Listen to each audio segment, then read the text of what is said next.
Hi. Hi. Hi. Hi. So welcome to Underrated Anime Review with me, Nabil Isam, and today I would like to introduce you guys to one of my tear-jerking anime, emotional yet hasn't been talked a lot, and which is, yes, you're right, Anohana, the flower we said that day. So for viewer discretion, this video may contain some spoiler, but worry not because I won't discuss the ending at all. Now, if you guys ask me why I choose Anohana as one of my favorites anime, it's simple. The anime is basically a masterpiece when it comes to tackling heavy issue that we hard to see in recent anime nowadays. The interesting question and goal of the story is basically, what would you do if someone you love passed away, and how do you move on from it? Pretty deep, right?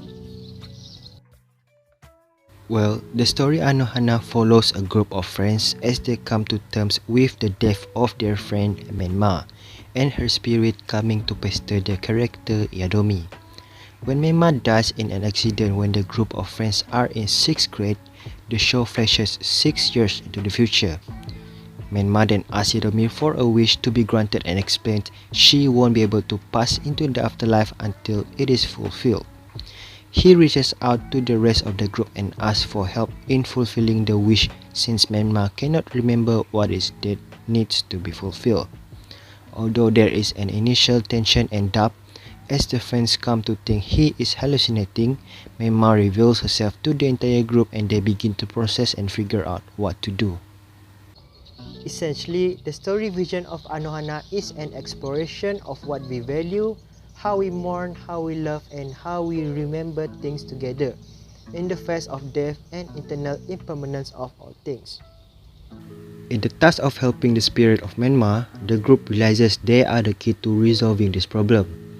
However, hidden feelings, internal conflicts and lingering feelings of bitterness from each of them, including Menma's parent, causes difficulties in not only helping Menma move on, but each other as well. Feelings resurface as they are left with traumatic questioning and uncertainty of what really happened 6 years ago. Personally, interesting part for me is that the story basically tells us that it is an indirect process of grief, and it is sometimes volatile path of healing for the friends that Mema left behind.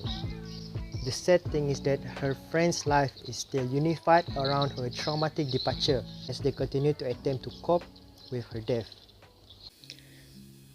Jintan has become more and more antisocial to the point of not going to school. Popo ended up traveling and dropping out of school, while Anaru blindly tried to fit in at school by following the popular crowd. And Suruko has put all her time and energy into being companion to Yukiatsu, the final member of the group. But it is Yukiatsu's character who seems the most normal that falls and is hit with the emotion the hardest. In addition, Menma's mother has spun out secretly hating her daughter friends that get to grow up but not Menma. Her father pretends as if nothing happened and that he never even has a daughter to begin with. Her younger brother barely remembers her but has to deal with the neglect of his parents that cannot move on past from their dead daughter. All of them have gone their separate ways in order to cope with Menma's death. Her ghostly return causes a violent breakdown of everyone's emotional walls and makes for a truly heart-ending drama. For sure, it is not a happy story, but it is not a singularly depressing either.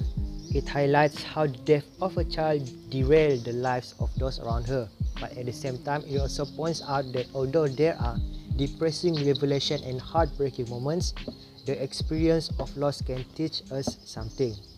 Honestly, I think it can face a certain valid complaints over the lack of fantastical anime formatting. It shines through in conveying the deeper root of human depression and the alchemy of pain, suffering into love and joy.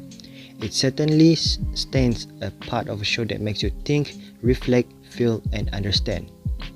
The story is heart-wrenchingly real and raw, with something for most viewers to empathize and relate to, as loss is a universal condition that sometimes we don't have the proper way to feel, understand, or let go of. The show is a beautiful story of love, of loss, of letting go, and what it means to truly do the right thing. Anyway, thank you guys for listening. That's all from me.